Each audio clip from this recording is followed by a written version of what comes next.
बख्शाए गा रब्बुल आलमीन।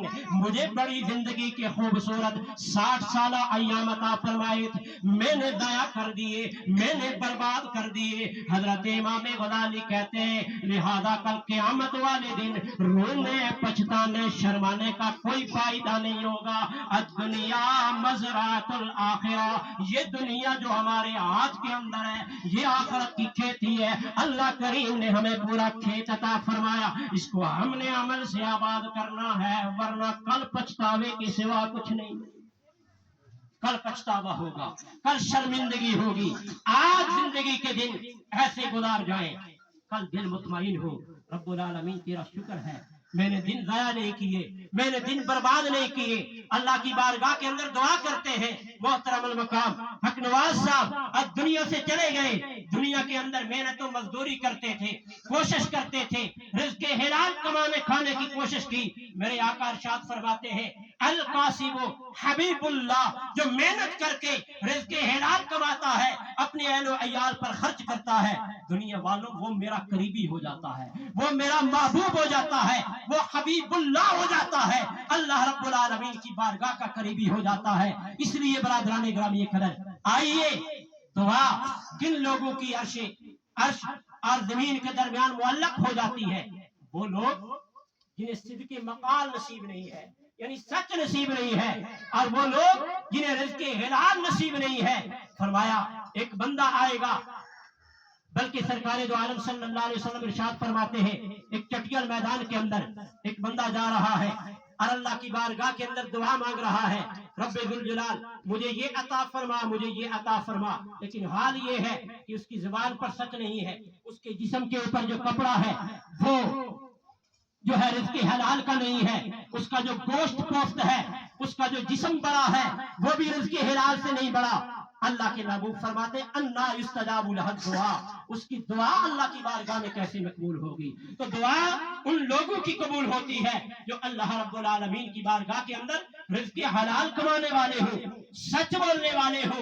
और दोस्ताने ग्रामी कदर, इस बात की अशद जरूरत है कि हम अमली तौर पर इस चीज को अपनाएं कि अपनी जुबान के ऊपर सच जारी कर दें। जब सच आ जाएगा, अल्लाह का कुरान कहता है या अय्युहल्लज़ीना आमनुत्तकुल्लाह वकूनू मअस्सादिकीन, ईमान वालो अल्लाह से डरो और सच्चों के साथ हो जाओ। जब तू सच बोलेगा यही सिद्क़ मक़ाल है, यही अमल सालेह है, यही नेक अमल है। हजरत जनाबे गौसे आलम गीलानी रहमतुल्लाह ताला ने आपके बारे में आता है, आखिरी वाकया मैं आपकी खिदमत के अंदर अर्ज करूंगा, इजाजत चाहूंगा। हजरत गौसे पाक रहमतुल्लाह ताला ने आप 12-13 साल की उम्र के हैं, दीन का इल्म पढ़ने के लिए जाते हैं। माँ ने आपकी कबा के अंदर जेब के अंदर कुछ दीनार सी दिए और वो दीनार मौजूद है। डाकू आते हैं, माल लूटते हैं, पूरा काफिला लूट कर जब गौसे पाक के पास आते हैं आपकी खिदमत के अंदर, हाँ भाई लड़के तेरे पास क्या है? हुजूर गौसे आजम गीलानी रहमतुल्लाह ताला अलैह सच्चे सुच्चे सैयद हैं। आप फरमाते हैं मेरी जेब के अंदर 40 दीनार मौजूद है। दोस्ताने ग्रामी कदर, उसे पकड़कर आपको पकड़कर डाकुओं के सरदार के पास ले जाया जाता है। डाकुओं का सरदार पूछता है क्या वजह है सच बोलकर अपना माल लाया कर रहे हो? हुजूर गौसे आजम गीलानी रहमतुल्लाह ताला अलैह आप फरमाते हैं डाकुओं के सरदार एक बात सुन ले, रब्बुल आलमीन की बारगाह के अंदर मैं झूठ नहीं बोल सकता, और मेरी माँ ने भी मुझे नसीहत की थी ऐ बेटे जान जाती है तो जाए, झूठ का कलमा तेरी जबान पर ना आए, मैं सच बोल रहा हूँ। डाकुओं का सरदार झुक जाता है, नजरें झुक जाती है, आंखें आबदीदा हो जाती है और नजरों से आंसू की लड़ी जारी हो जाती है। वो कहने लगे एक तरफ हम है कि 20 सालों से लोगों का माल लूट रहे हैं, राहज़न बने हुए हैं, उचक्के बने हुए हैं, दूसरी तरफ ये नौजवान लड़का है जो अपनी माँ की नसीहत पर अमल कर रहा है। कहने लगे अपनी नजरों के साथ इंतहाई आंसू बहाते हुए अर्ज करते हैं हुजूर वाला आप ही अपना हाथ निकालें, हम भी तेरे नबी का कलमा पढ़कर मज़हब इस्लाम को गले लगाते हैं, मज़हब इस्लाम कबूल करते हैं। अरे दोस्ताने ग्रामी कदर, आज हमारी जिंदगी के अंदर सच नहीं है, झूठ आम है।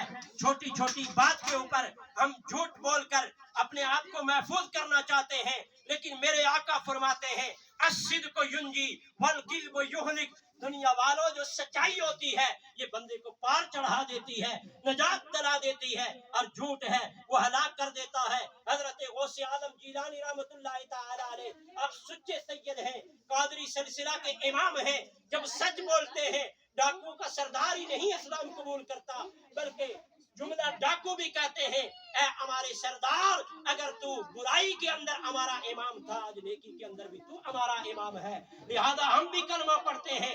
آپ غوث پاک جیلانی جب ماں کی نصیحت پر عمل کرتے ہیں اللہ کریم نے ان کی زبان کی برکت سے سارے ڈاکوؤں کو اٹھایا اور اپنا محبوب اور پیارا بنایا، فرمایا سچ بولو، یا ایھا الذین آمنوا اتقوا اللہ، ایمان والو سچائی اختیار کرو، اللہ سے ڈرو اور سچوں کے ساتھ ہو جاؤ، اور یہی قرآن کا مدعا ہے، قرآن کی غرض و غایت ہے۔ قرآن کہتا ہے من عمل صالحا من ذکر او انثی، جو بھی مرد ہو یا عورت ہو اگر وہ اچھے عمل کو اختیار کر لے گا، وہ مومن ہو ایمان دار ہو، فرمایا فَلَنُحْيِيَنَّهُ حَيَاةً طَيِّبَةً، ہم اس کو پاکیزہ زندگی عطا کر دیں گے۔ میرے آقا کریم صلی اللہ علیہ وسلم نے ہمیں دلوں کو پاک کرنے کا ایک نسخہ ارشاد فرمایا۔ سرکار فرماتے ہیں جب لوہے کو پانی لگتا ہے، زنگ لگتا ہے، لوہا وہی جو لاکھوں ٹن وزن اٹھاتا تھا آج وزن نہیں اٹھا سکتا، آج زنگ آلود ہو گیا، آج ٹیڑھا میڑھا ہو رہا ہے۔ برادران گرامی قدر، میرے آقا فرماتے ہیں لوہے کو زنگ لگتا ہے جب لوہے کے ساتھ پانی مکس ہو جاتا ہے، دلوں کو زنگ لگتا ہے، یا رسول اللہ دلوں کو کیسے زنگ لگتا ہے؟ میرے آقا ارشاد فرماتے ہیں جب زبان پر جھوٹ کا کلمہ لایا جائے، جب غیبت سنی جائے، غیبت کی جائے، جب اپنے آپ کو برے اعمال کے اندر جو ہے ملوث کیا جائے، دلوں کو زنگ لگ جاتا ہے۔ اے میرے آقا آپ دلوں کے طبیب ہیں، آپ دلوں کے حکیم ہیں، ہمارے دلوں کا زنگ کیسے دور ہوگا؟ سرکار نے ارشاد فرمایا کثرت ذکر الموت و تلاوت القرآن، موت کو کثرت سے یاد کرو، تلاوت کلام اللہ کیا کرو، اللہ تمہارے دل کی آلودگی کو دور فرمائے گا، تمہارے دل کو پاک اور صاف فرما دے گا۔ آج محترم حق نواز صاحب ہمارے درمیان سے رخصت ہو گئے، اللہ کریم نے ہمیں مہلت عطا فرمائی، ان کا اعلان اللہ نے ہمیں سنایا کہ وہ دنیا سے چلے گئے۔ اے بندے شکر کر، تیرے لیے ابھی عمل کا دروازہ کھلا ہے، آج تیرے لیے عمل کا دروازہ کھلا ہے، تو عمل کرے گا یہ تیرے لیے قبر کے اندر نور بن جائے گا، قبر کے اندر روشنی بن جائے گی۔ تو آئیے برادران گرامی قدر اللہ کی بارگاہ کے اندر دعا کرتے ہیں اللہ کریم ہمیں صدق سچائی اختیار کرنے کی توفیق عطا فرمائے، اور جو قرآن کا مدعا ہے، غرض و غایت ہے، قرآن کے جو احکام ہیں انہیں عملی طور پر اللہ کریم اپنے وجود کے اوپر ہمیں وارد اور نافذ کرنے کی توفیق عطا فرمائے۔ وآخر دعوانا الحمدللہ رب العالمین۔